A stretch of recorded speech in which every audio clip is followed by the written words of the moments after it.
All right. Good evening, viewers, and welcome once again to Africa 24. And we have Brother Ben here to recap what has happened throughout the week. I hope you are doing well wherever you are. And good morning, Kenya. Good morning, Uganda. Good morning, Tanzania. Good morning, Africa. Good evening, good night. America. Good morning, some parts of Europe. Karibu sana. If you are listening to us or watching us from the Middle East, shikamo. Marahaba, mahali pote pale mulipo. Karibu sana, Africa 24.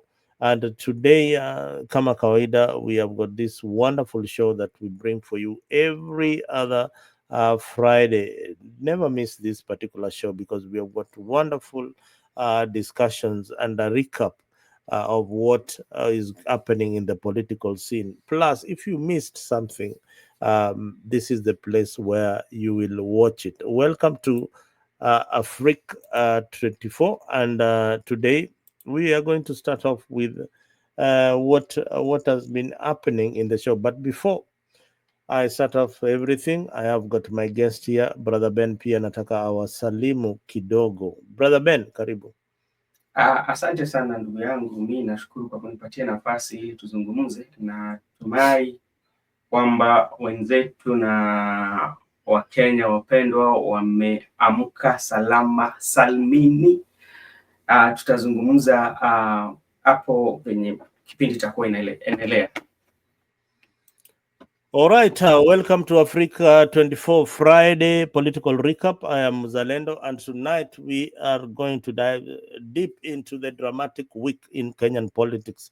We have seen bold moves on the ground in the corridors of power and the growing signs of a new generation trying to muscle into the conversation. Joining me shortly is my co-host and analyst, Kama Kawaida. Let's go straight into what we have. We had the Njeri saga, the rising star. This young lady she's a pawn, but whatever she did, she has caused a lot of ripples in the political scene. But let us. We created a small documentary for Njeri here, so that if you didn't witness what happened to Njeri, karibu sana. Tale of one young woman. It is the reflection of a nation increasingly uncomfortable with the voices of its people.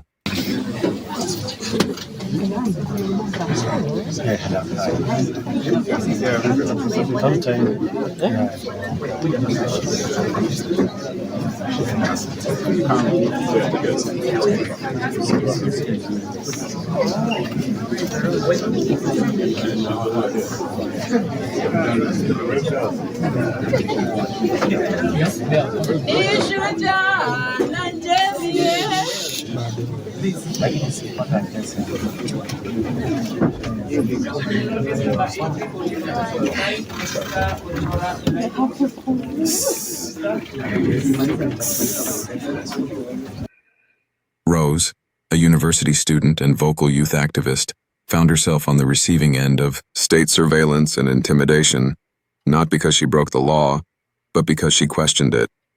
Her only crime was speaking up against a flawed policy, just like thousands of Gen Z protesters did when they brought the controversial finance bill to its knees. Now, the government is on edge. The fear is palpable. You can see it in the heavy-handed response to the Mbadi bill, which many believe could trigger yet another national uproar. And if that's not enough, there's something even more ominous looming. Hello all, my name is Rose Tunguru, or Rose Njeri. I believe, I'm happy that you all came out in the way that you did. And I wanted to say a few words now that I find myself here. First thing I'd like to express is my sincere gratitude to everyone who raised their voice in any way regarding my illegal arrest, detention, house search, and possession of my property by the state. The show of force during the illegal arrest and the intimidation by around 15 men, that's 3 Subarus, versus the lack of crime committed was ridiculous And I'm happy that you all saw that as the case and reacted as you did. With the hashtags and the protests and the visits to come see me. So I can't thank you enough for your support. You came when I called, so thank you. Second, The 2025 Data Control Bill, a proposal that, if passed, will require every Kenyan to report their annual internet usage to the government. Yes, you heard that right. A yearly report card on your data habits. Why? Because those in power fear the free exchange of information. Because open data means open minds, and open minds threaten closed systems. Analysts say this is the early groundwork for something far more dangerous. A full-scale internet shutdown in 2027, just as Kenya gears up for another critical election. With the laws in place, a digital blackout can be carried out under the pretense of national security. But history has a lesson for all regimes that try to mute the people. Suppression breeds resistance. The more they crack down, the more they awaken a generation that refuses to be silenced. Rose Njeri represents that resistance. She is a symbol of youthful defiance, of the fight for dignity, and of a nation that refuses to sleepwalk into authoritarianism. The question we must ask now is not just, what will they do next? But rather, what will we do in response? Africa 24, where truth speaks louder. Stay informed. Stay awake.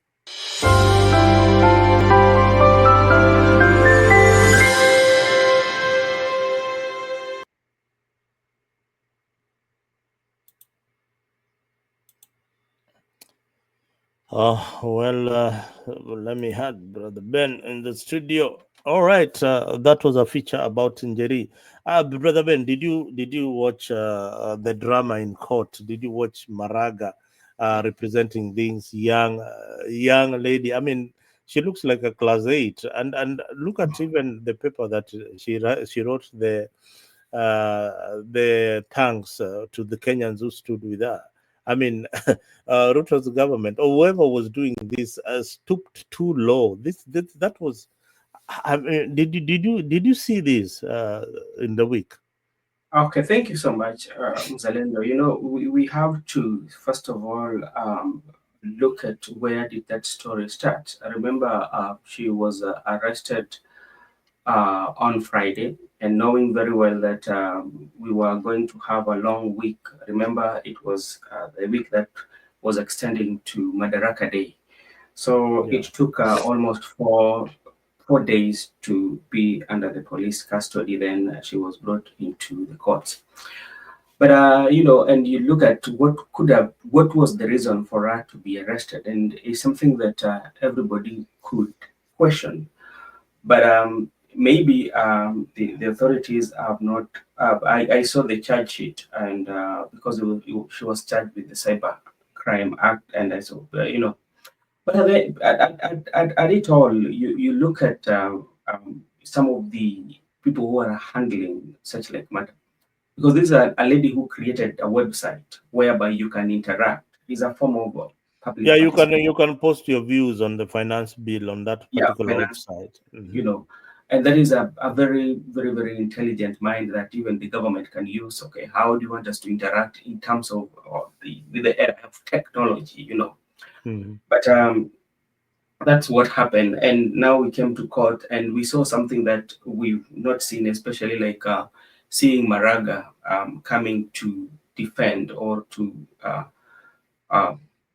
defend her. Maraga is not your usual person. He's a former Chief Justice of Kenya. Yeah, he's a former Chief Justice, but you know, what also you have to bear in mind, remember, Maraga's name has been mentioned as those who wants to run for presidency. Even him, he has been having consultative meetings. So in terms of when you're looking at politically, you know, politics is all about creating perception. One, secondly, is also you want to make people feel that, okay, you are a president who fights for his people. If you're given that opportunity to lead the country, you know, you will be that person who will always be there for your people. And that one was adding to his portfolio.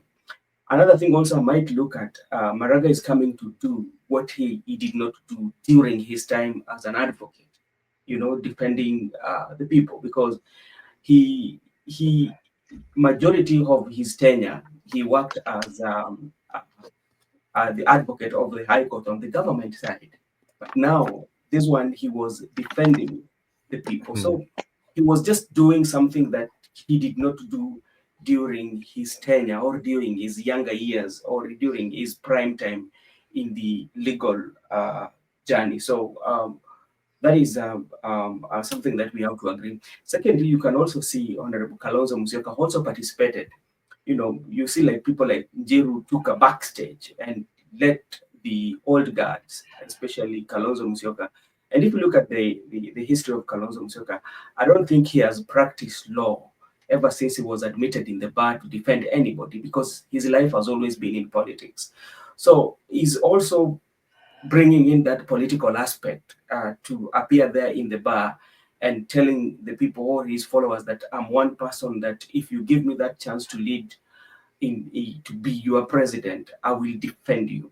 So some of it was a historical and part of it also was a political perception and creating that you know, create that to people to know that, okay, I'm here to fight for you. So for Maraga and Stephen Kalonzo Musyoka, there was that element of practicing law as lawyers or as an advocates. Also, there was that element of politics and creating perception to the public. Oh yeah, you are absolutely right. Viewers, if you are joining us for the first time, make sure that you've subscribed to Freak 24 and BM and BBM Media. Now we are talking about the story of Njeri, a young Kenyan lady gaining serious momentum, particularly across the youth in Kenya. And everybody is talking about Jerry, but the big question is this grassroots momentum or is it sponsored hype? Brother Ben, I mean, Jerry, as much as the political class is trying to, represent them, Njeri in court, they are also looking at 2027. You articulated it very well. They are looking at the 2027 momentum. They are building up numbers, and there is the Gen Z factor, which later on in the show we are going to discuss and see how the political groups are trying to outshine each other. Yeah, this is just a signal of the things to come from the young people. So if your side is not technically savvy, if you don't have people who are software developers, then this election for 2027 is something that itakupita. Mm? Yeah. Mm? When you talk about politics, and something that also we have to agree that the leadership or the administration of President William Ruto, it has created or it has give birth to so many young people that people did not know. Like talk about like somebody like Jerry who comes with an idea on how to interact. The other time I was reading somewhere whereby there's a young guy who said that he has developed Form 33A that I don't know whether it is true, and it He has generates. developed what? Form 33? Yeah, he has an app that he has developed that if you use Oh Form yeah, yeah, 33 yeah, yeah, yeah. The one you can vote on and your mobile phone or something like that. Yeah. it generates all the other forms that we usually use the form in IBC. So it tells you that with the administration of President William Ruto, there's so many um, good things that have come out of it. Even though also people are saying the way he runs his I policy. think don't confuse things here, Ben. That is a private developer who was trying to sell the idea, but nobody in government is talking about that idea. And that's why I'm telling you that the president. That's why I was telling you the developer. I'm telling you like through administration of President William Ruto, such like big ideas have been brought into the public. You know, so that is something that we have because like people have now, especially the young people, they have come into to practice or to participate in the political processes of the country, which in the days of the administration of Uhuru Kenyatta, or President Mwai Kibaki, and even beyond, the young people were not so much into the political processes. They did not care about who becomes the president. They did not interrogate some of the issues. But even the finance bill, how, when did you see people interrogating the finance bill, or did just wait for ministerial to read it or present it to the government? Then they will wait for the members of parliament to discuss, to amend, or to pass it the way it is. But in the administration of President William Ruto, we've seen young people asking and interrogating some, especially finance bill, and they are also um, came in to discuss about the leadership of the country, which has never been seen ever since. Even if you compare to the days of Orengo, you can say that those days of Orengo, they were very young people, you know. But the what we've seen, especially with Gen Z, with all this, what we are seeing again, a young lady coming up with a platform whereby you can interact, it tells you that we are headed there, and the political class especially should be worried, because immediately after creating that, there's some others that also came. And another thing also, you have to agree with me, because the government knows very well, or the administration of President William Ruto knows very well what happened with the last finance bill. Yeah. So they don't want to repeat any mistake. So anything that might come to sabotage, or create that awareness, they have to try and deal with it before it escalates. So in terms of politics, that is what I'm saying. All right, Gypsy Corner, our moderator on the comment section, has already come in. Viewers, if you're watching us from the Mtembei platform, make sure that you've subscribed to Africa 24 so that we can share ideas and how we can build this wonderful nation called Kenya. Thank you, Gypsy, and good morning wherever you are. Maxwell Kepngetich. Chamuge, Sagon Victor, asante sana. Garbi Shakul, karibu sana Afrika. Isaac Arapsiel, yes, karibu sana from uko Rift Valley, Sugoi kule ndani, karibu sana Afrika. Kevin Wanjala, thank you for locking it in. And Eric Cole Benson, asante sana, welcome to Africa. We want you to be part of this discussion. Make sure that you take the bold step and go to our page on YouTube and subscribe so that we can see some of your comments here and share it as we have this conversation. And everybody else who are watching us from other platforms, make sure that you go to BBM, subscribe, or Afric 24 and subscribe to these various channels so that you can get the best of analysis that is happening in our politics. Now we shift our gears to State House, yani kule Ikulu. Now James Orengo has surrendered, or is it a strategy? Now here where seasoned politician James Orengo appears to be warming up, to be warming up for goodies from State House. Yeah, is it under Raila's direction or the people of Sia? Brother Ben, is Orengo surrendering his reformist identity here, or simply reading the political weather like a seasoned survivor? No, I think Orengo, there's so many things that might have played part in Orengo going to State House. And if you look at Orengo's speech, it is quite, it was kind of like quite different as compared to what Oburu said. When you look at Oburu was talking about broad-based government. When you listen to Atandi, the same talking about broad-based government. Majority of them, or who spoke, And the last one that I heard about Orengo talking about Sha, and he gave some figures over there. And in that, there were so many goodies that were coming along the way for them meeting. And it begs you to ask questions, especially like, was it a must to take all the delegation to go to State House for them to get all those markets the president was talking about because president was talking about building around 16 markets at 2.5 billion, if I'm not wrong. He was also talking about connecting around 16,000 households at a certain amount. We can check on those figures too. But that is politics, because one of the reason why Orengo might have visited the State House is about the pressure from the ground.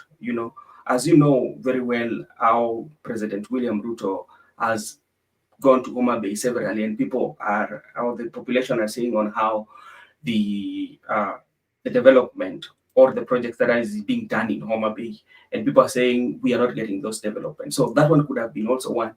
And remember, this is the first time, especially for Orengo or any other governor or the governors from the Luo Nyanza to go with the delegates to State House. So that is also something that also you have to put in place. Another thing also, you have to look at the local politics. When you go back to the 2022 general election, Orengo was not doing well. And when he was not doing well, they had to seek or they have to procure Oduol.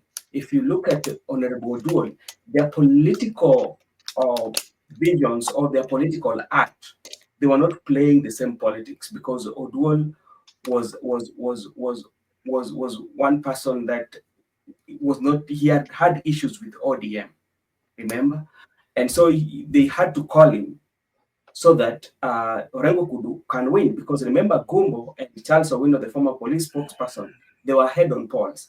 And if also you look at Alego, where Oduol comes from, they're the majority, and the other side, whereby the Alego is where Alego Sakwa, where this Bondo and this Ogenya, the Ogenya are not the majority, and Alego are the majority. So Orengo was weighing, in case if he wants to go for 2 terms, they can bring in Oduol on board, and also Wamsame. Now Oduol can be, the impeach him, Oduol takes over. Another thing also you have to think. People think maybe Orengo was very mad, because remember, when Oduol was being impeached, actually the people who came to rescue Oduol were the Kenya Kwanza. The ODM had already made their mind, and they wanted to impeach Oduol. But what happened? The Kenya Kwanza in the Senate voted against the impeachment of Oduol. So maybe, because Orengo thought maybe at that point in time, President would have talked to the members of Kenya Kwanza to impeach Oduol. So those are some of the things that might have. And another thing also, Orengo might have said, okay, I've already spoken as the governor of CI. But now, let me now go to the State House from the pressure, especially bearing in mind that I'm getting pressure from the ground. That if within a period of short time, all this the president is saying will materialize. Yeah, what if it fails to materialize? Remember, Gladys Wanga said that in a period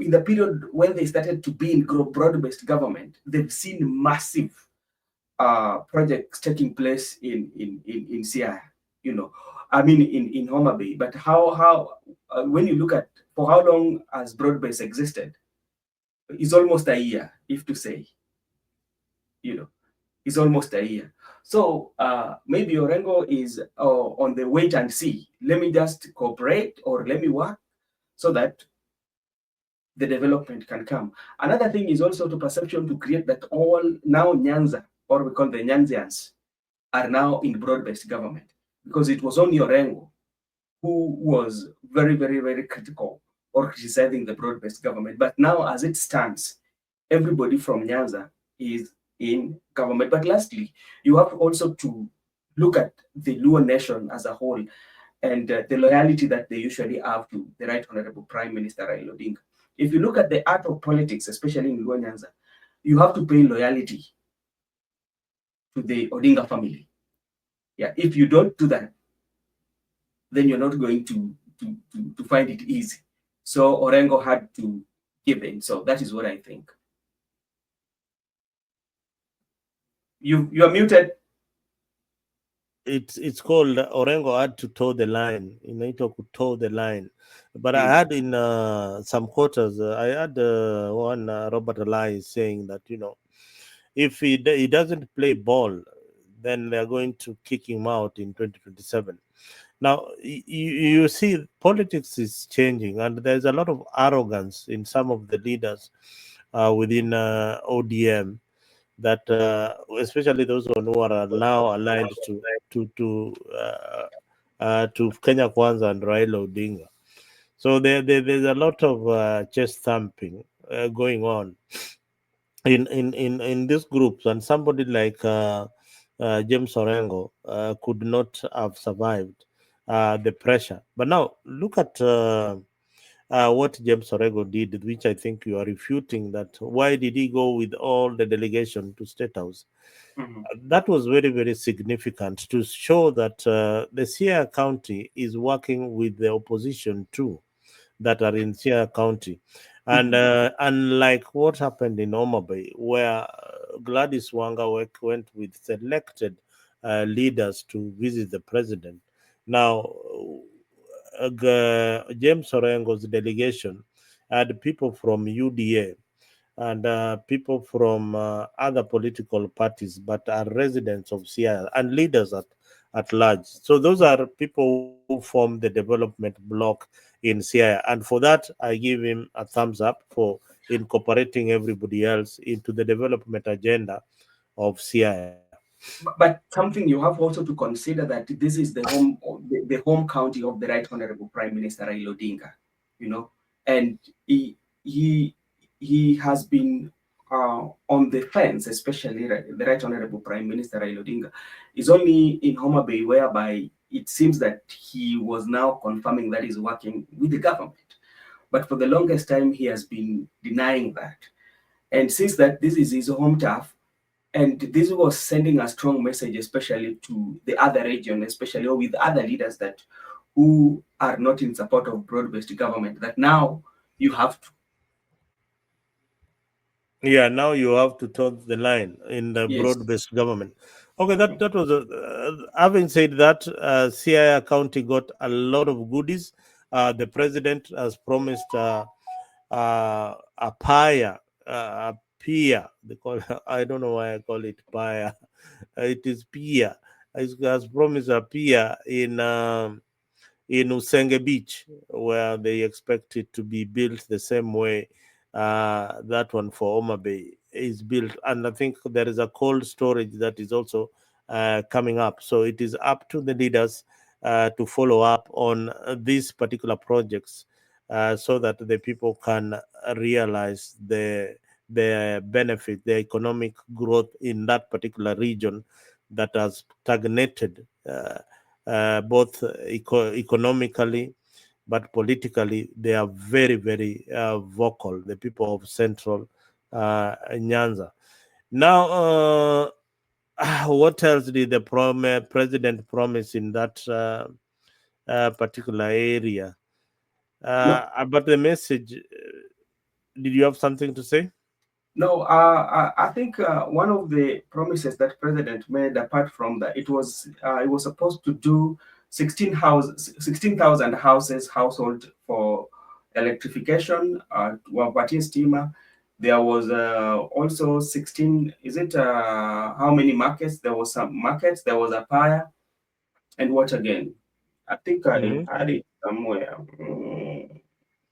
Oh, he had all these promises for the people of Nyanza. So I think the president is going to give all these goodies to each and every region in Kenya, so that everybody else don't feel left out. That is the only way that he can balance the politics, because when you go to Kambani watakuambia bwana, sisi rais hajatupatia zile amepatia watu kule kule Nyanza. So the competition of attention iko juu kabisa. I think what president is trying to do, despite we might say that it is economic empowerment or economic projects that you are bringing to the region. I think President also is trying to consolidate the Right Honorable Prime Minister base, especially the Luo Nyanza. And by promising all this, bearing in mind that people can follow. But there's something that has always been happening, especially when it comes to the project management. I mean, the projects that are usually being launched is not only with the president, but even with other previous administration. I think there's a way in which the people understand. Sometimes the project is launched, but there's nothing going on in those projects. But still, people still feel like there was a project that is launched. That's why you find that there are so many projects that can be launched and take years and years, but still we say that he came and launched this project. So sometimes we don't take time to question or to look at what is the progress of this project, because we've seen those projects whereby even a construction of a road, when the president comes to launch the project, you will see a contractor on site, then give it 2 months, the contractor is not there, but still the president launched a project. This is a project for us. Even if you talk at Kabonyo Kanyagwel, I don't know how the project is doing. Maybe one time we need to go to the site and investigate and bring in the real-time news on that project. But at the end of the day, and with also allocation of money, who allocates the money, and at what point in time do you allocate this money? Because let's say, for instance, if you look at the money that president said that he's going to allocate in those projects, and next week he's going to Ukambani, the same time he's going to allocate some projects in Ukambani. When you look those projects and you look at the entire country where the president is going to allocate those resources, with the money that we are collecting and we are paying our debts, if you add them all, is it coming to reality? All right, if you had all that, the budget has not even been passed, Yeah. And people are requesting for rais tufanyie hii, na rais pia anafanya ile maneno yake ya kutenga. Listen to the president a bit. It was also necessary to look at the interventions in the blue economy, as I said when I was in Homa Bay. You know very well that we have 3 fish landing sites in Siaya. We have one that is operational. In fact, it's among the most successful, Luanda Kotieno. We have Wichlum, which we are working on. And we have, I think it is Usenge that we are working on. So, and we want to see, we did a PIA in Homa Bay. We believe that Usenge is a candidate for a peer. We are looking at what is the potential in the blue economy, and we want to work with you. I've already told Joho the plan on what we need to do. Fish cages is going to be the next horizon. We will be providing Siaya with fish cages and feed and whatever it is that is required. Joe is going to explain to you. So we needed to take care of that place. All right, we needed to take care of that place. Yes, that's something. Nobody would say that they don't want development, especially how the president talks. But the president told that I've already told Joho on how. Who should come up with the plan? the people. The people. Or through public participation.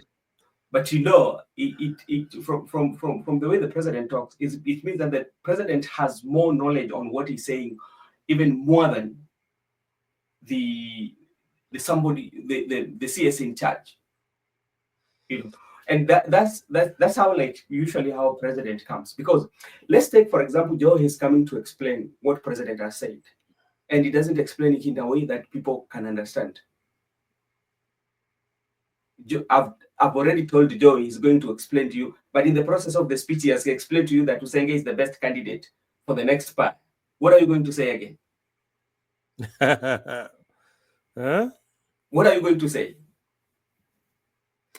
Anyway, that is up to Siaya people.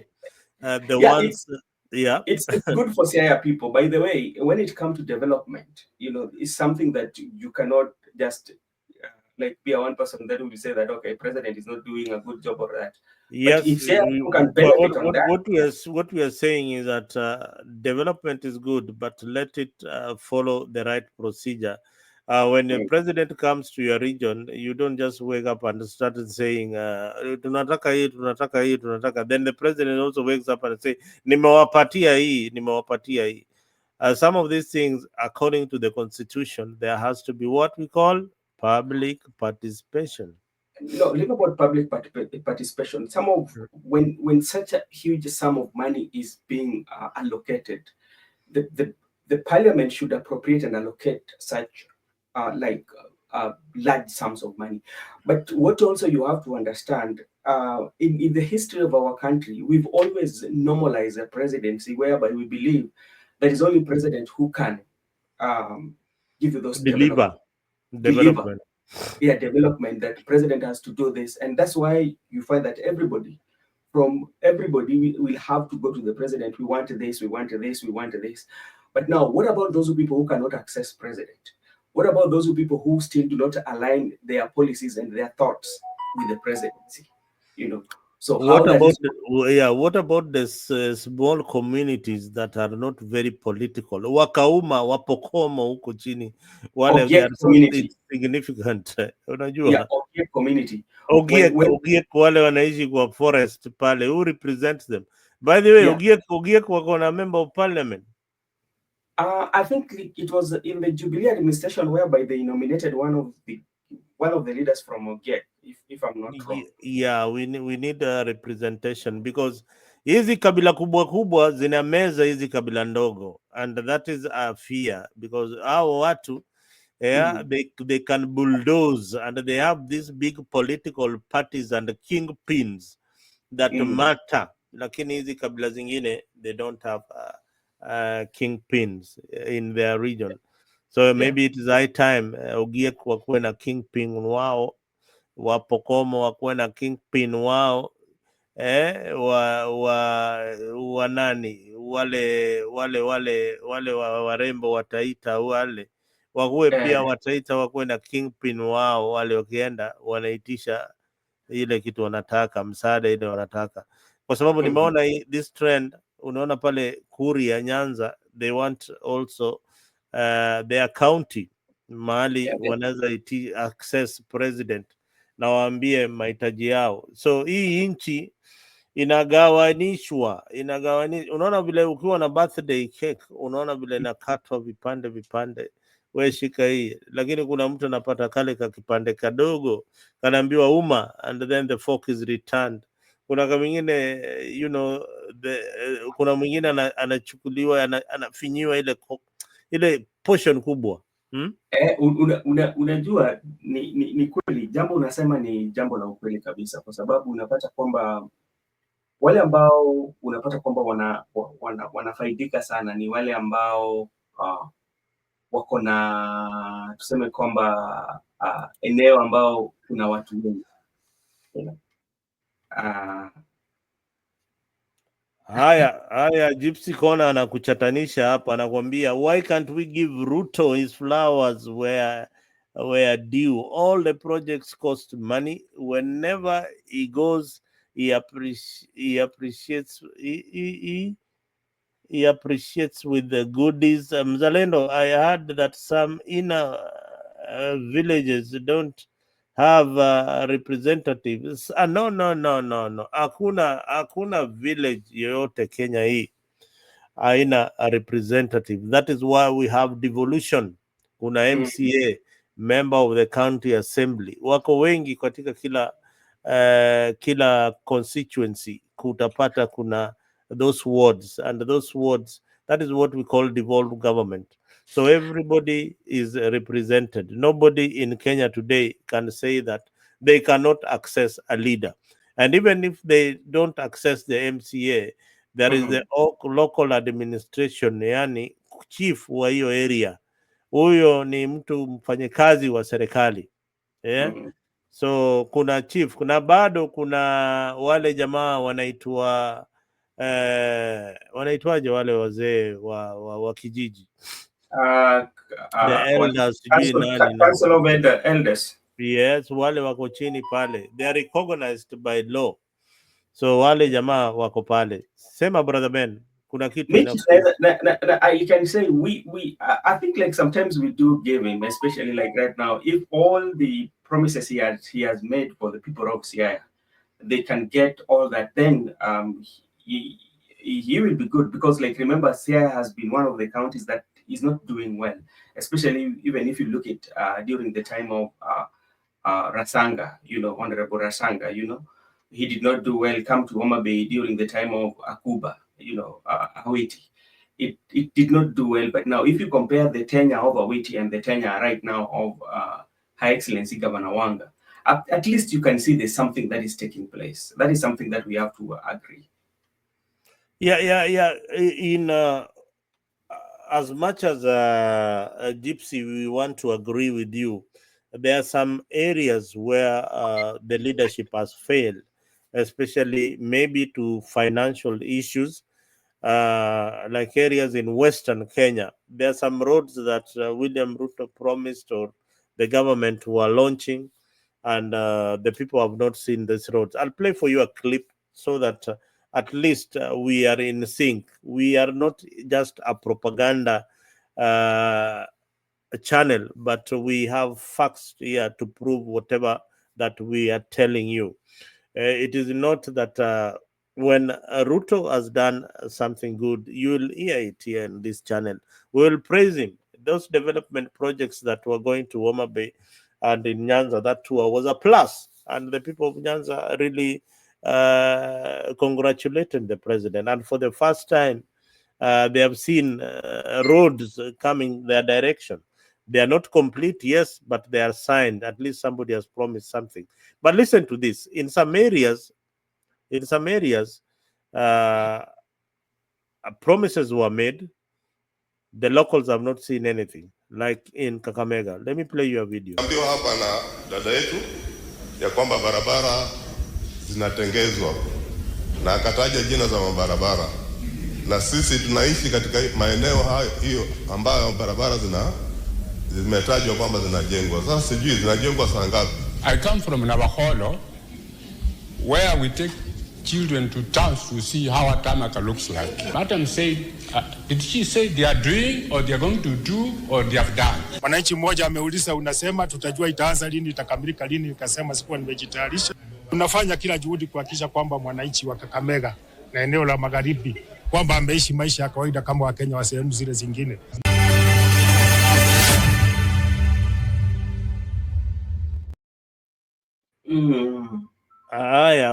Umona, you've seen a situation like that. So when you see a situation like that, what do you Gypsy, hebu nijibu hapo kwanza hapo chini. Ben, unasemaje? Wacha nizime hii simu yangu kidogo. Ni kweli hayo yanasemwa, ipo, si hata tu Kakamega, kuna baadhi sehemu mingi za nchi ambapo kuna ile hadi ambao labda serikali walitoa na bado hawajatekeleza. Yeah, so hizo sasa itakuwa ni jukumu lao au kama serikali watekeleze, kwa sababu wakati watakuja kuomba kura, baadhi ya hayo maneno ambao waliahidi wana kijiji ama wana eneo hilo, itakuwa ni maswali ambao watakuwa wanauliza kwamba mbona hamkufanya hivi. So hiyo ni kweli kabisa. Yeah, hiyo ni kweli, na mambo kama hayo yanafanyika katika mahali mingi sana Kenya, but viongozi wanafaa kuchangamka, wafuatilie hizo barabara, wahakikishe zimetengenezwa. Haya, tukitoka kule sehemu za Siaya, Kindiki, turudi kwa hii siasa ya Kindiki, Gachugua kwa ground. This is one thing that has caught many by surprise. Interior CS Kithure Kindiki was called in deputy president. That is deputy president, not interior. Kindiki is deputy president. Interior CS ni nani? Kipchumba Murkomen. Oh, poleni kwa watazamaji. Deputy President Kithure Kindiki bwana, na kila saa nasahau bado yeye ni CS. Huyu jamaa bado ana ile power kama Gachagua. Kithure Kindiki was called in Othaya, an area once considered political safety for the deputy president. Yeah. So almost immediately, Gachagua responded with a flurry, input rallies in Kikuyu town and Dagoretti. Gachagua pia alienda pale Dagoretti. Ben, what do you make of this heckling of the deputy president? Was this public frustration or a political message from rivals? And do Gachagua's do the Gachagua amepiga ground kabisa? It's I can give it two thoughts. One is about, in politics, anything is possible. Yeah. And when I say anything is possible, it might be maybe the rivals might have organized such like to happen. That is one. Secondly, it might be the people themselves are dissatisfied with what the president, the deputy president, or the event that the deputy president was having. Remember, the event was organized by the member of parliament and the senator. Yeah. And they had requested president earlier to come and preside over that event. But the president did not come, and Kithure Kindiki had to come and preside over that. One of the things that they did wrong also was they did not involve the governor. And this is where sometimes we do go wrong, especially as a deputy president. You are holding the highest office of the land, the second highest office of the land. You are visiting a county, and the governor is not aware, or the governor is not invited. Or when you might invite the governor, he might be committed, but he can send a representative. You know, even if it was a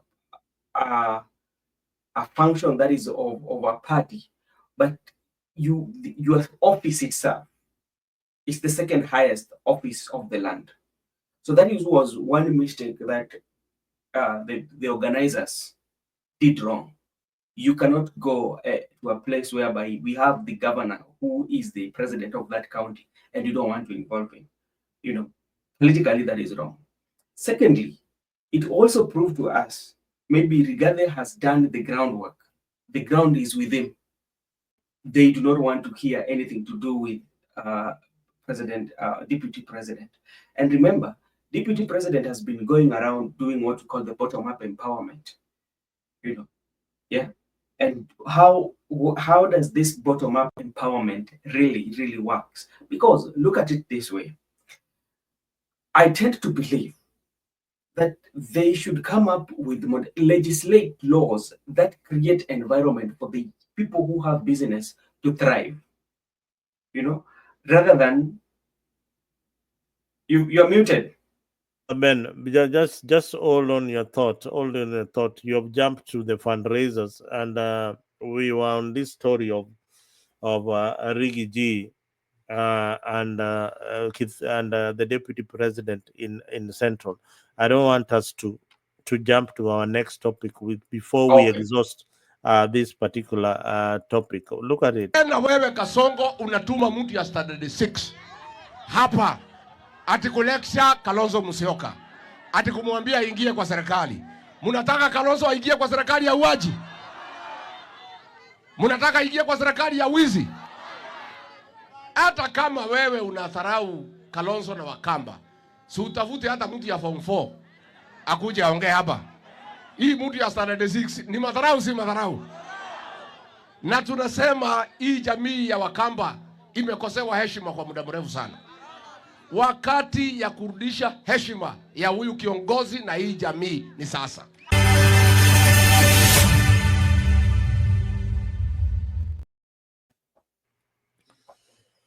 That was Rigiji responding to the delegation that is in Ukambani for empowerment, led by one one named Oscar Sudi, and in Not yet.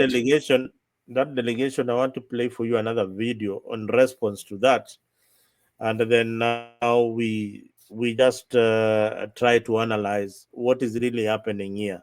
I remember these guys are in the same area real time, yeah, wanabishana kila mahali na wako Ukambani na pesa ile inatolewa Ukambani. Ngoja uone. Tulikuja jana pale Sekuru na tumekuwa na kikao cha faragha na kiongozi wenu Stephen Kalonzo Musyoka, na tumekubaliana ya kwamba tutatembea pamoja tuunde serikali 2027.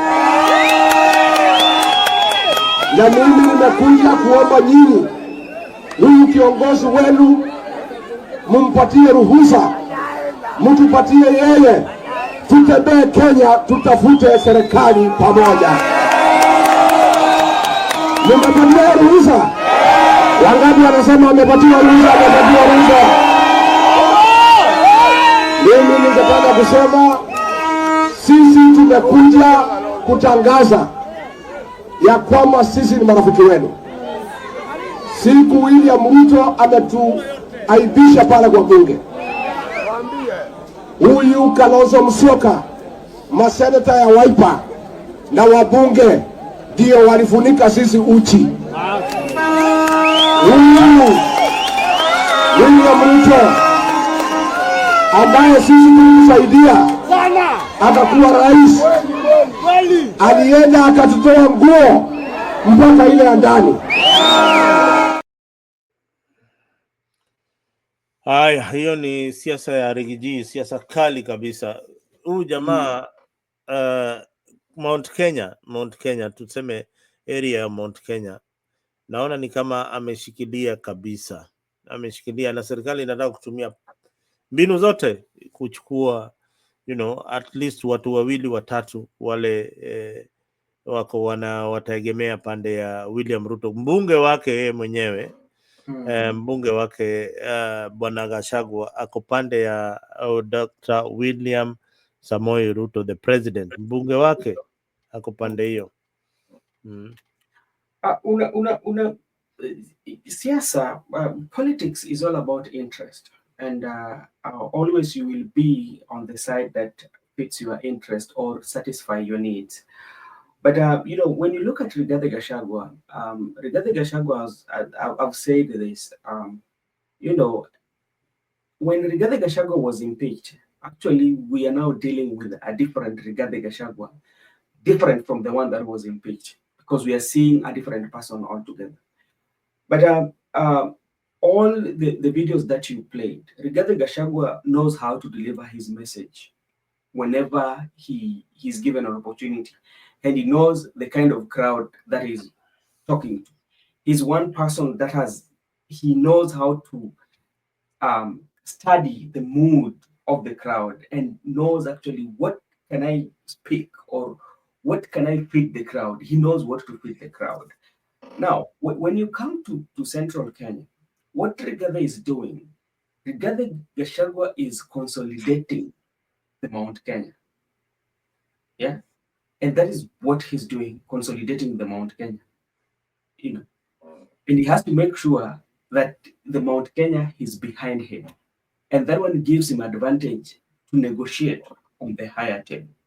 Now, come to what is happening. I don't know whether you want me to talk about what is happening even today, Kambani, the tour that they had with Orengo. Yeah. Now we have almost exhausted Gachagua, and now we are in the tour of Mount Ukambani. Na hiyo Ukambani kulikuwa na fundraising, yeah?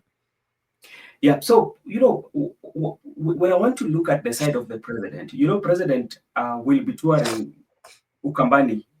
Then his next development tour will be Ukambani. So one, he has to prepare the ground. And how does he prepare in advance? He sent the likes of Farouk Kibet to go and do empowerment. And the empowerment language or the empowerment vehicle that now you see, it's not very new to our political waters. Remember, during the Kieleweke and the Tangatanga, there was that women bandwagon, especially that was empowering women, both in Kieleweke and Tangatanga. And you can remember the one that was being led by Aisha Jumwa, the other side was being led by Anwar Guru, the likes of Millie Odhiambo. You remember those days, you know. So this is not something new. It's not empowerment. This is the political strategy. You know, for how long have people been empowered?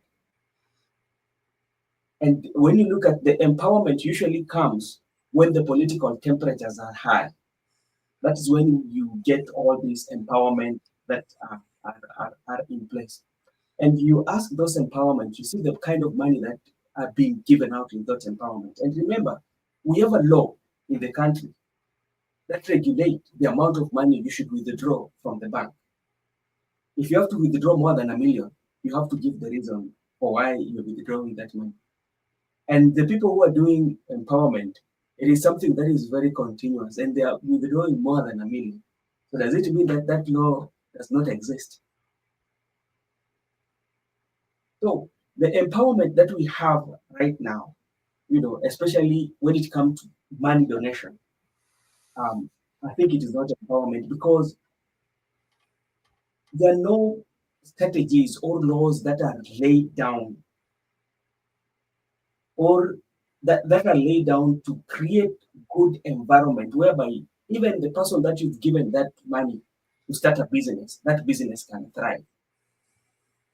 Yeah.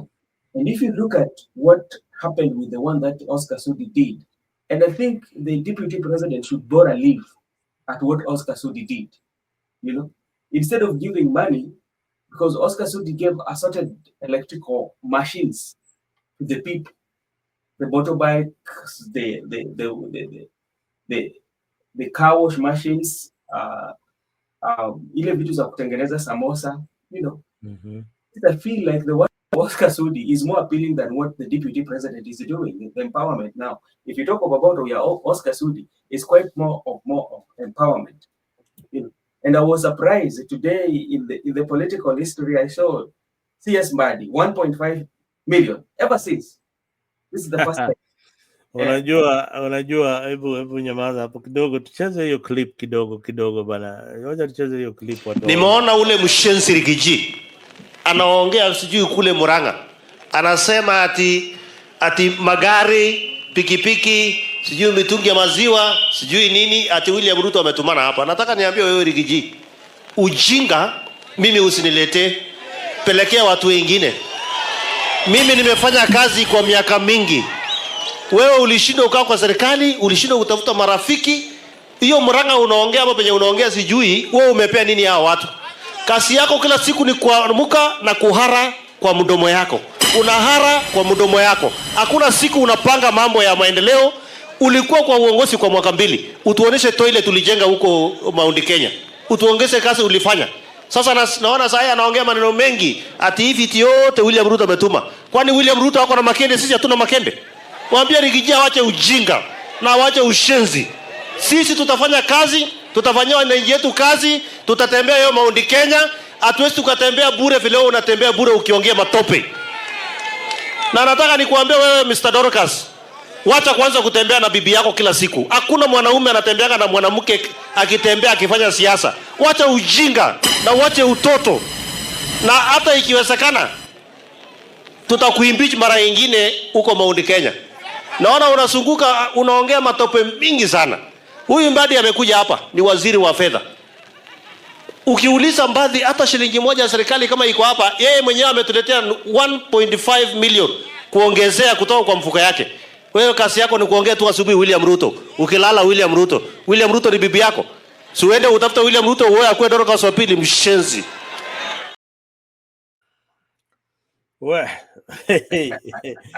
Unaona Mbadi alikuwa anaangalia hivi anastuka huyu jamaa. Hii siasa sasa iko kwa level nyingine. Unajua Mbadi ametoa 1.5 million. Hakuna harambee yoyote bwana. Kama wewe ni mtazamaji na watch Africa, niambie kama kuna harambee yoyote kule sehemu za Guasi ile ama sehemu za Nyanza, ile Mbadi ametoa milioni 1 kama contribution bwana. Jamaa wana pesa bwana, Ndio nashindwa. Unajua sasa tuseme kwamba hata tukiangalia Mbadi, Mbadi has been a member of parliament for 17 years. 15 years as elected member, 2 years as a nominated member of parliament. And another almost a year or 8 months, 9 months as a CS for Treasury. But when you go to his county, does it reflect? Does the 15 years in parliament reflect? That is a story for another day, man. It doesn't reflect. It doesn't reflect, boss. And you know, this empowerment, the empowerment that the government, especially the members of parliament are doing, you know, it sometimes makes you to look at where are our priorities, because if you read the standard, wewe nakuuliza Asla Fund ilienda wapi? Yeah, Asla Fund iko hiyo, tutauliza Oparanya. But now, is it a different thing? Yes. When you look at, we are talking about even funding education. The other time I was reading in the papers, they were saying like the free education that was started by Mwai Kibaki, it might end, you know. It's looming. Its end is looming, you know. Like the parents sometimes will have to pay school fee for their kids. Why? And look at that scenario. If it is true that the free primary education will come to an end, and you look at leaders, the amount of the money that leaders are contributing, and these are not just ordinary leaders; they're not working in the private sector. You know, it could have been a different story if the leaders who attend this and give out this money for Rambe, they're working in the private sector. That is understandable. And these are members of parliament who have been given the mandate to legislate and speak on behalf of the people. That is one. Secondly, these are the civil servants who are employed by the same government that you should serve, you know, but it doesn't reflect on the people. Yeah. So it's back to the question, why is it that the people who are employed by the government are doing well than even the government itself? Wow. Because if at all the parents are going to pay for education, then that begs the question, why is it that the leaders do well financially than the government, and all of them are working in the same government, you know? Leaders are doing well. I told you before, Brother Ben, that in Kenya, that's a place where Kenyan members of parliament, they're one of the highest paid members of parliament in the world. A third world country that wabunge wao wana pesa kushinda wabunge wote, hata first world, hata Marekani wameshinda, hata South Africa wamewashinda. But it just tells you the appetite hii raia wako nayo bwana. Hii bunge, ile appetite ya pesa wako nayo ni ya maajabu. The appetite wako nayo ni ya maajabu. If you look at the most sick position, especially in the country, is political offices. Those are the most sick. Kila mtu anataka kukuwa kiongozi, na ndio maana kila mtu anataka kuwa kiongozi. Utaona mtu anataka kukuwa kansila, mtu anataka mtu anataka kuwa MCA, lakini unapata kwamba hata mtu ambaye anafanya vizuri katika biashara zake anataka arudi akuwe kiongozi. Anataka arudi akuwe kiongozi. Inakwambia nini? Inakwambia kuna hela pale, kuna hela wanapigania. It's not service for the people, but it is service to your stomach. Si hata tu hela, contract. Kwa sababu unajua pesa zako, especially kama unafanya kazi na serikali, unajua serikali ndio taasisi ambao ukifanya nao biashara utalipwa. Lazima utalipwa kwa sababu wameweka kwa budget. Yeah, utalipwa. Hakuna wezi sema kwamba haina au utalipwa. Sasa unapata wengi wanaingia kufanya kazi na serikali. Haya, Riggy G anakuja kutua huku anakuja kutua Marekani. Sijui kama mnajua hiyo. July 13th Riggy G atakuwa hapa Marekani katika tour on July 13th. July 13th. Which state? He will be in Washington DC on July 13th. Riggy G mwenyewe anakuja meet the people tour. That's news just in. News just in that Riggy G will be in the US. So kama unapenda wewe ni shabiki wa Riggy G na unataka kuongea na kumpatia mawazo yako juu ya nchi ya Kenya na vile inafaa kuelekezwa kisiasa, basi Riggy G atakuwa pale hapa Marekani na wenzake wakitua nchi ya Marekani. So this is just news that has come in that one Riggy G will be on tour in the US, and of course with the members of his political movement, that is the DCP. I think diaspora has become a very important link to politics. All those politicians lazima wapitie hapa, and one reason is because the money that the people of diaspora remit to Kenya is about 4 trillion annually.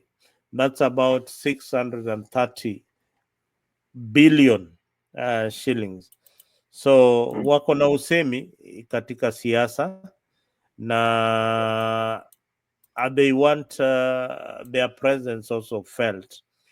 So there are people who have organized for Riggy G to come and tour the US. So we are looking up to that tour.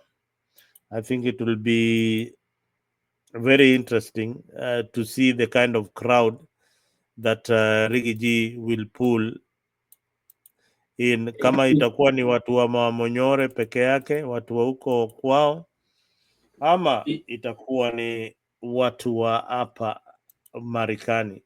So guys, if you're just joining us, Bwana Rigathi Gachagua will be on a tour in the US, and that tour is coming on let me get you the exact date. That tour is coming on July 13, 2025. Riggy G meet the people, greet the people tour event in a Federal Way, Washington, USA. So kukua pale Federal Way, Washington, USA on July 13th. You will get to meet Riggy G. Tafadhali kuna nambari ya simu hapo, kama una kalamu andika chini 2069663152. Yeah, 2096613152. Those are the guys who have organized this particular event. So tafadhali watu wa diaspora, watu wa DC pale kina nani, make sure diary kina nani, make sure that mmepokea kina Washira, make sure that mmepokea kiongozi Riggy G pale DC. What is the number? Let me get the number once again for you, Brother Ben. The number is 206 966 31 966 3152. So it is 206 All right, brother Ben, 206-966-3152. So who is the contact person? I'm yet to know the contact person, but ukipiga hiyo number definitely utapewa majibu.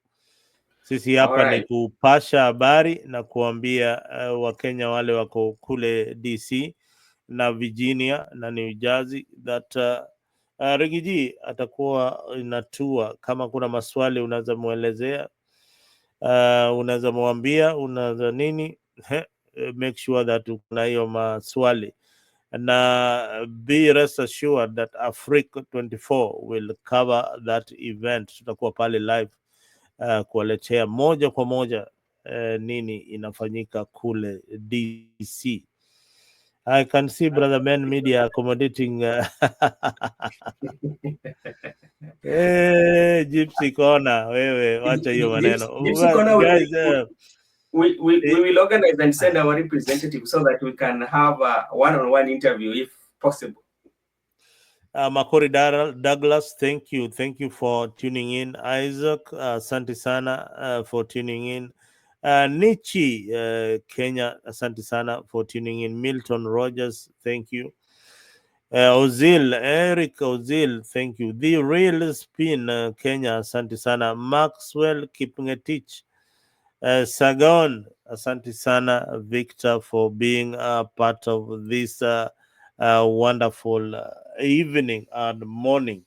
We are on Africa 24 and kama kawaida tuko na brother Ben hapa, and we are just about to wind up this particular edition of Africa.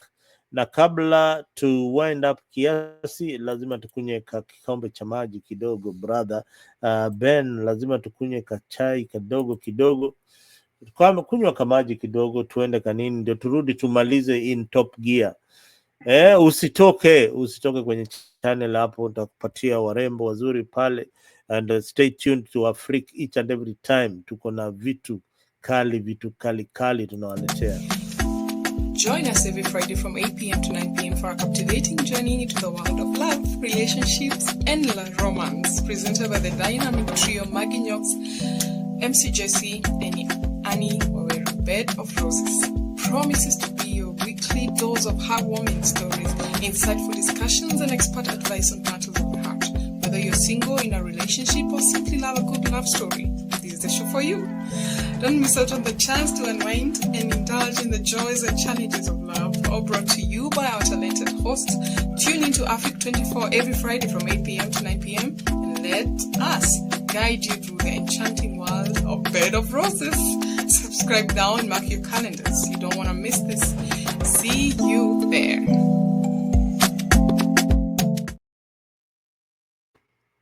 Yes, Bed of Roses coming back on Africa. Make sure that every other Friday we are still recording many episodes so that you can be glued here on Africa to watch mambo ya mapenzi, wadada vile wanasumbuana kule Ben bana, kuna vile have you ever suffered a broken heart ama hebu niambie bana. Unajua mtu amelelewa katika msingi na mazingira ya Kiafrika, unapata kwamba unakaa ni kwamba unaelewa sana, kwa sababu unapata kwamba yale mafunzo ambayo unapata mafunzo kutoka kwa kina babu. Wewe ni wale walikuwa nakaa kwa kwenye pale inaitwaje pale kwale kwa moto, mnaambiwa hivi ndio unafaa kudili na wanawake wasichana, ni hivi. Unapewa mafunzo. Ulikuwa unapatiwa mafunzo. Na unajua babu alikuwa unaambiwa vitu vingi kuhusu mahusiano na kuishi, heshima, vitu vingi tu. Anakupatia zile, nasema kwamba anakupatia zile hadithi, ama tuseme kwamba hadithi za kitambo. Ebu sasa wewe vile uko na hiyo experience uko na hiyo experience, na unajua katika hii show tunafundishana mambo ya kifamilia saa zingine unapata kuna ule msichana leo weekend ameweka mzinga ya Kenya Ken 1 2 amepiga amepiga Kenya Ken 2 na amepiga Johnny Walker na amefanya nini hizo drink yote amepiga na ako katika ile umri wa kuolewa. Msichana kama huyo unaona ni kama anaweza kaa kwenye ndoa?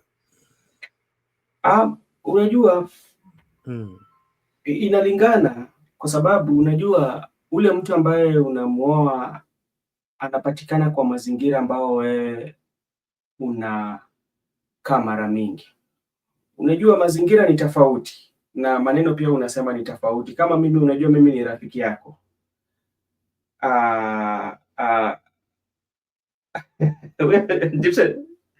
Auntie Brother Benson Media, when are you having a slot for preaching or preaching or Bible study? Najaribu. Asante. So unajua mazingira inalingana, kwa sababu pia watu wanatofautiana. Unapata kwamba kuna karne ama kuna mtu ambaye anaelewa kwamba kama ni msichana anaelewa kwamba mimi katika maisha yangu labda hizi ni vitu ambazo mimi natumia, hata kama mtu atanichumbia akipata kama mimi natumia hizi. Unajua sasa hii haiwezi kusema kwamba kwa sababu anatumia hayo haiwezi kuoleka. Hapana, unaweza pata, anaweza kuwa na bahati kupata pia mtu ambaye anatumia hizo vitu ambazo wanatumia, kwa sababu mazingira yao itakuwa ni mazingira ambao wanapatikana ni mazingira pamoja. Angalia, umemute. Nilikuwa kuna kasimu kalikuwa kanaingia.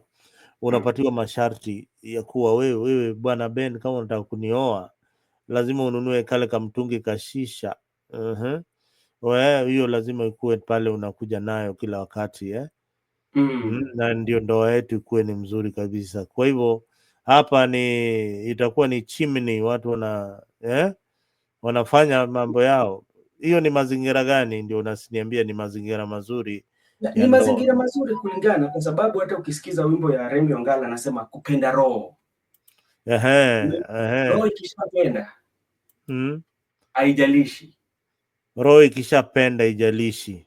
Roho imependa na ikaridhika nacho, basi hawezi itoa. Ni kauli ambayo hawezi itoa.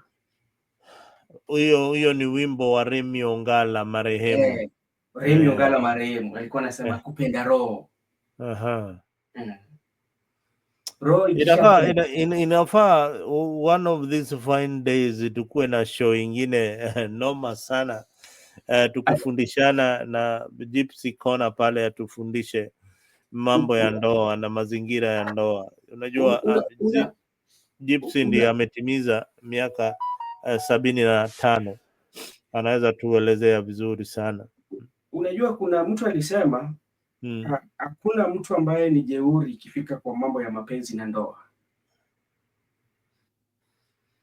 Utapata hata mwanamuziki anaweza imba, mimi nitoe wapi jeuri, kwa sababu mimi nimezama. Ukisikiza hata wimbo ya Diamond, kuna wengine anaimba mimi nalia na mengi. Sikiza vizuri, itakueleza mambo ya mapenzi. Haya, wacha tumalize hizo mambo ya muziki, mambo ya usanii. Hiyo ndio kila siku tunajaribu kuguzia kidogo mambo ile inatuhusu kimaisha. Pia sisi tunasikiza muziki, tunasikiza Franco Luambo Makiadi, Koffi Olomide. Hata usikize Luambo Makiadi. Kuna zile wimbo bado alikuwa naimba, lakini zilikuwa zinaongelea tu mapenzi. Unazisikia pale kwanza Koffi, kuna Fally Ipupa, alafu kuna marege pia. Mimi nazisikizaga sana wakati nataka kumeditate. Nasikia reggae culture, mighty culture. Unasikiaga kama reggae moja ilikuwa naimba hivi, ulikuwa unasikia in my house there is a picture on the wall, Rastafari seated. Hiyo wakati nilikuwa kijana, basi nilikuwa na picha ya Bob Marley pale kwa nyumba yangu bana. Hizo ni vitu zinatukumbusha. Ni kweli, unajua kitu ambacho labda tutakubaliana hapa. Ikikuja kwa mziki, mziki naweza sema kwamba ni dawa ambayo inatibu sana sana mawazo, kwa sababu unapata kwamba ukisikiza mziki itakuchukua ama ikutoa. Wewe unataka kuimba ile line ya Remi Ongala, mziki ni dawa. No, sitaimba, lakini nataka kukupatia halisia ya mziki, ambapo ukisikiza kuna picha ambayo inaleta. Kuna wimbo ya kitambo ambapo kuna jamaa alikuwa naimba, jamaa alikuwa amepata ajali. Ilikuwa naanza hivi, jamaa alikuwa hospitalini. Lakini wakati alikuwa amepata ajali, kuna jamaa ambaye anaishi karibu na yeye pia akapata ajali. Lakini ule jamaa alikuja wa pili, wakati ambapo anapatiwa matibabu, anakuja kugundua kwamba yule mtu mgonjwa ambaye ako karibu na yeye anatoka mtaani pale alipo. Lakini anajua pia kwamba huyu jirani anatoka. Lakini huyu jirani akitoka, pale jirani anatoka, pale nyumbani kwake. Alafu anamwambia aje, we ukienda nyumbani umwambie bibi yangu asikose kuja kuniona. Ajali niliyoipata isikuwe chanzo kikubwa ya wewe kuja kuniona. Tafadhali. Unasikia hiyo wimbo kweli? Ajali mziki, kama ni mziki ni uni. So mziki ni aina ambapo inakutoa inakuweka kwa hali usiofahamu, inakuweka kwa ndege, na nisema inaweza kukuweka kwa ndege. Sasa unapaa uko dunia yako. Na ingekuwa mahali tunaelekea, bado tunachezea hizi mamziki wakati moja ya kina Remi Ongala. Mziki ni uni. Remi Ongala wakati mwingine alikuwa analalamika, mbona mnaua kaseti, mnaleta CD? Mbona mnaua hizi makaseti? Na hizo ndio kabisa. Lakini vitu zimebadilika. Mziki ina mafunzo. Si hata Remi Ongala ina mafunzo. Sikiza wimbo za Baraka Mshe. Sikiza wimbo za Daudi Kabaka. Sikiza Daudi Kabaka gani unapenda sana? Daudi Kabaka. Elule. Na na na na na na na na na na nini na na na na na na na na Isa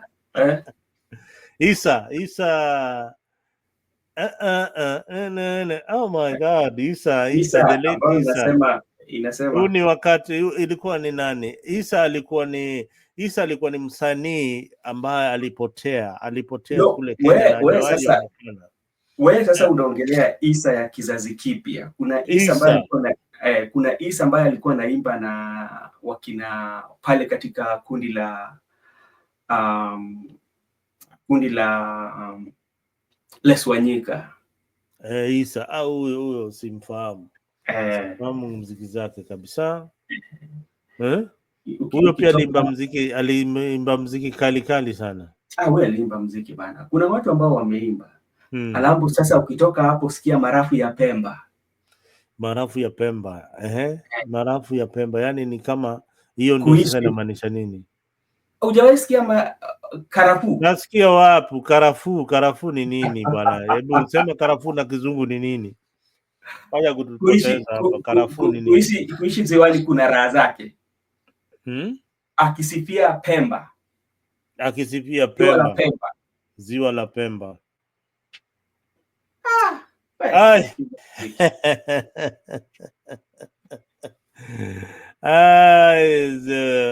Gypsy Corner is still saying, I still have the cassette and vinyl, my proud vintage. Basi pale Kenyatta Market kuna jamaa yeye huaga kazi yake ni kuuza hizo vintage, hizo cassette za kitambo, album za kitambo. Unaenda pale una order yako, unaenda nayo. Hiyo ndio biashara yake ile ufanya, na ameifanya hivyo kwa miaka zaidi ya sijui zaidi ya 50. So ukipaka pale Kenyatta Market utaona jamaa pale anauza hizo cassette. But anyway, brother Ben, nimefika tamati, lazima tumalize show. Hatuwezi endelea after kupiga hizo story poa za muziki na nani. Hatuwezi anza tena kuweza kusema hawa bunge ni waezi sijui nini.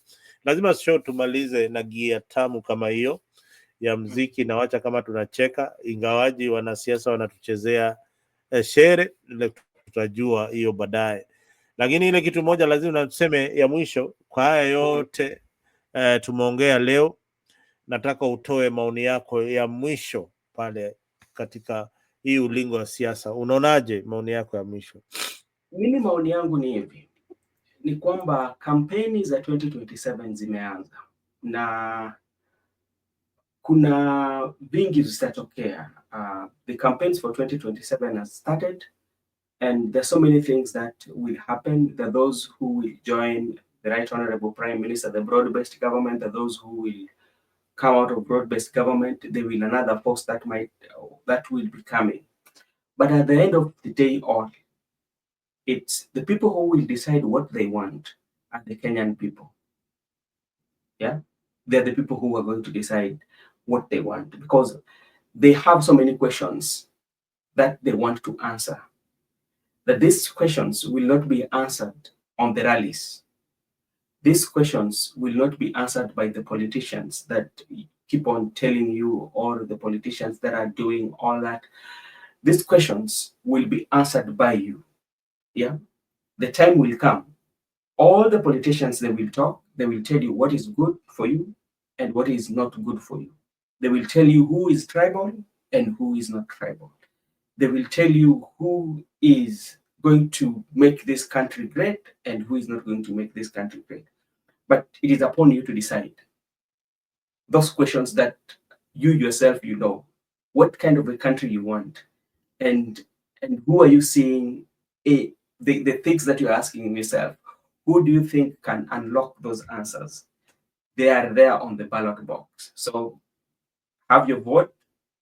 When the time comes to vote, go and answer those questions. They are all in the ballot box. And that is the day that you're going to make history. And the history you're going to make are the history, either you continue complaining or you have a leader or a government that cares for you. And for those who are watching us from different channels, this is Brother Benson. You can also get me on my YouTube channel, and you go subscribe. It's Brother Benson Media, BBM, and we can come and have a conversation the same as the one we are having here. Thank you so much. And also, we don't take it for granted for being with us for almost 1.5 hours. This is not very easy. And we always thank you and appreciate you and continue supporting us. Thank you so much, Mr. Mzalendo. You're muted.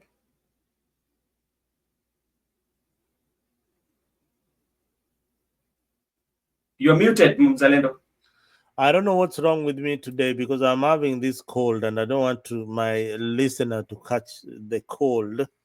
Zitaki washikwe na hiyo homa. As always, it's not just what we are shown that matters. It is what is left unsaid, and who benefits in silence. Thank you guys for joining us on Afrique 24. I am Zalendo, and stay away, stay vocal, and keep questioning power. That is what is my motto. Keep questioning of power. And before I leave, nataka kuwapatia shukurani ile kubwa kabisa kwa watazamaji wetu wale walikuwa pale, kina Amos Mwita, Thomas Kibwage, billionaire. I hope wewe ni billionaire wa ukweli. Atidi, Makori, Douglas na Thomas, unaweza angusha hizo bilioni zako hapa pia. Tuzikule kidogo. Isaac Ekuyot Muton, Nichi, Milton Rogers, Eric Ozil, asante sana, you stayed on until this hour. And the other 20 people who are still watching on Africa, if you have not subscribed on Africa 24, enda pale YouTube tafadhali. If you liked our show, if you didn't like it, pole sana tulikukera. Next time we will improve on what we are doing. But just post something that we need to do better so that we improve the shows each and every time. And if you have got the courage, also step up here so that you can be part of this wonderful discussion. You can participate on the comment section. If you have subscribed on Africa, we'll be seeing your comment. To the guys who are in the diaspora, Brother Ben, Gypsy Corner, and everybody else, there is County 48 that is coming up. There's a group called County 48. County 48 is the last county in Kenya, and that is the county for diaspora. County 48, tutakuwa na gavana wetu, tutakuwa na ministers wetu, tutakuwa na kila mtu. But County 48, I want to give you, nimewaibia siri. County 48 is going to look into what is happening in each and every other county in Kenya. Tutakuwa na representatives wa diaspora wakiangalia kaunti zao. Kama unatoka kule Kilifi, kama unatoka kule Nairobi, kama umezaliwa kule Homa Bay, Siaya, wapi, make sure that you join this diaspora community. The whole idea is we want to improve on governance and we want to rectify the situations where we see something wrong is going. And again, we want to put some investment back home. Remember, the people in diaspora remit over 4 trillion every other year. That is around 630 billion annually. Ndio watu wa diaspora wanapeleka nyumbani. So you need to have a say on what is happening in the politics and what is happening in your village, in the constituency, at the ward level, and up to the presidency level. With that, I wish you a good morning and see you later at the other end of the studio.